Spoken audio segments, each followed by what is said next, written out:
Welcome to the depths of the strange, otherworldly, unknown, paranormal, and much more, where we explore theories that defy logic, reason, and will leave you questioning reality itself.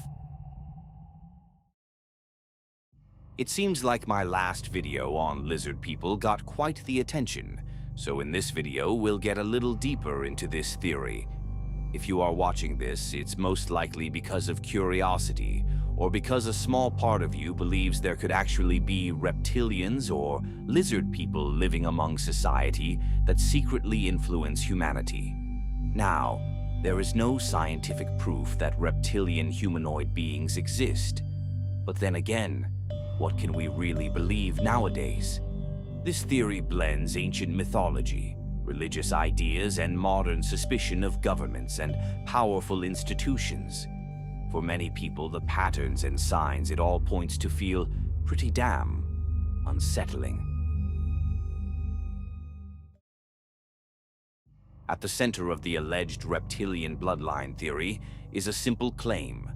Some of the world's most powerful families are not entirely human. According to the belief, ancient reptilian or serpent-like intelligences either interbred with humans thousands of years ago or learned how to attach their consciousness to certain bloodlines.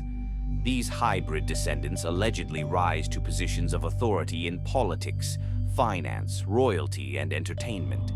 On the surface, they appear completely human. However, something else may be operating behind their thoughts and emotions. The idea became widely known in the late 1990s through the work of David Icke. He publicly claimed that many global leaders and royal families descend from an ancient reptilian race that can either shapeshift or operate through human hosts. According to David, these beings originate from another dimension and maintain control by preserving specific bloodlines. His claims have been heavily criticized and dismissed by mainstream scholars, but his work brought the reptilian bloodline theory into global awareness and modern conspiracy culture. Back when he first spoke about this, most thought of it as something ridiculous. But now there's far less who think that way. Supporters of this idea often point to how frequently serpent symbolism appears throughout history. Ancient Egyptian rulers wore the cobra on their crowns. Chinese emperors associated themselves with dragons. Mesoamerican cultures described feathered serpents descending from the sky. European royal symbols often included dragons. Mainstream historians explain these as symbols of wisdom, power, or rebirth. The conspiracy interpretation suggests these symbols may represent lineage rather than metaphor. Believers question why so many powerful civilizations connected rulership with reptilian imagery. Obviously, early civilizations knew a lot more about reality than we currently do. But we have to wonder what they knew about a reptilian race. If these beings actually existed, where did they go? Did they ever leave? Or are they actually among us? That's the mystery that keeps this theory so intriguing.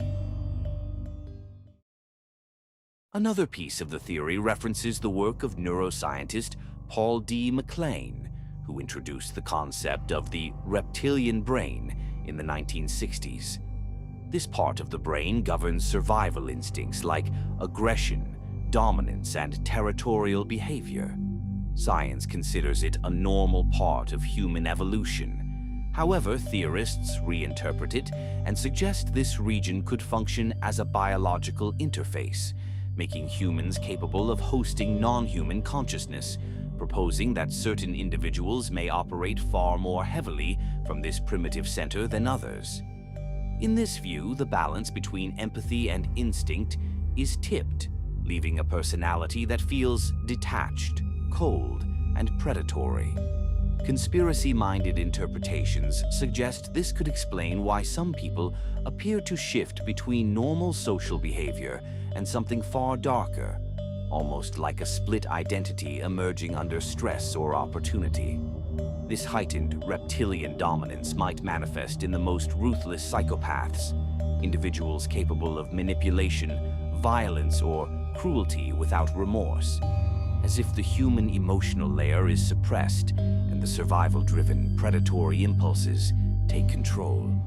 There is no scientific evidence to support this, but within the theory, these figures are seen not just as disturbed humans, but as examples of what happens when the supposed reptilian interface overrides compassion entirely, leaving behind something that looks human on the surface, yet operates by a colder, more instinctive set of rules.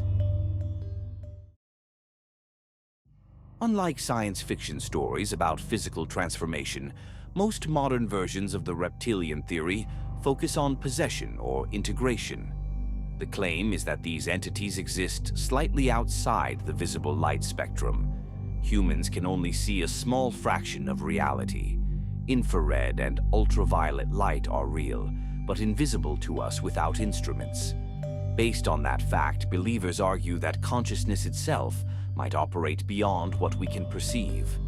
In this framework, the human body is real, but the controlling intelligence could be something else entirely. Supporters often reference slowed-down footage of politicians or celebrities where their eyes appear distorted, or their expressions briefly look unnatural. Skeptics explain these clips as camera glitches, lighting reflections, or digital compression errors. There is no verified video showing anyone transforming into a reptilian being. Even if there was, most would call it AI. Still, for those who already distrust authority and question those in position of power, the footages seen reinforce suspicion rather than calm it. A major part of the reptilian theory, and usually the one that most people have heard rumors about, involves bloodlines and inherited power. Certain royal houses, financial dynasties, and political families have maintained influence for generations. Historians explain this through wealth accumulation, social networks, institutional power, and let's not forget greed and corruption, all which does make sense.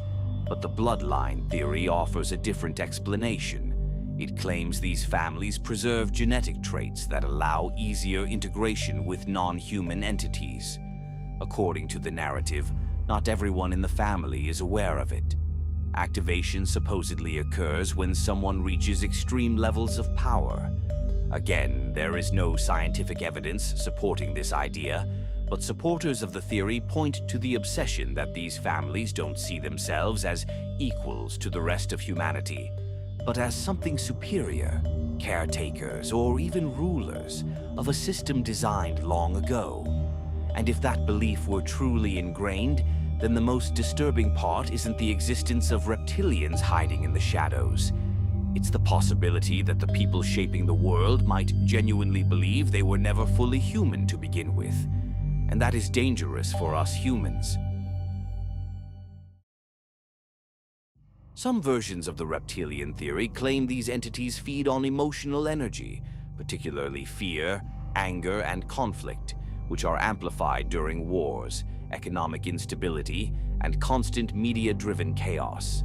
The idea builds on the belief that everything is energy, thoughts, emotions, and attention, and that when large populations focus on negativity, a dense collective energy field is created. According to the theory, this emotional output becomes a resource, making it easier to influence perception and guide behavior, since fearful people tend to react rather than think critically. As more individuals become anxious and divided, the masses grow more predictable and easier to steer. This leads some to suspect that dark forces may be operating behind the scenes, especially in modern times when conflict and outrage seem constant. In its most extreme form, the theory suggests a malignant reptilian intelligence hiding in the shadows, controlling the visible puppets on television while manipulating narratives and feeding off the negative energy generated by humanity. The idea that dark forces are in control over human beings overlaps with religion. The Catholic Church has long recognized the concept of demonic possession, defined as a non-human entity influencing or controlling a person. The Church continues to train exorcists, and historical documents are preserved within the Vatican Apostolic Archive. Officially, these archives contain theological and diplomatic records. However, conspiracy theorists speculate that deeper knowledge about non-human entities could exist within restricted materials.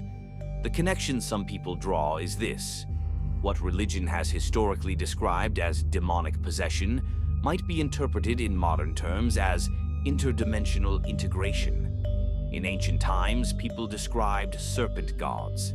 During the Middle Ages, they described demons. Today, conspiracy culture describes reptilian entities. Different eras use different language to explain experiences they could not fully understand. There is no public evidence that the Vatican holds documents confirming reptilian beings. But we all know the Vatican is holding many secrets from the public, secrets that, for some reason, have been kept locked away from us for a very long time. And let's not forget how the Vatican's audience hall has a very striking resemblance to a reptilian face. And so we're left to wonder, what do they know? We are a speck of an infinite universe. They say the reptilians are said to originate from the Draco constellation, or the Orion constellation, making these beings draconians.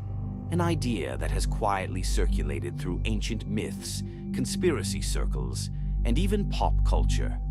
Very few people haven't at least heard of reptilian entities or serpent-like rulers, whether through stories, documentaries, or online discussions.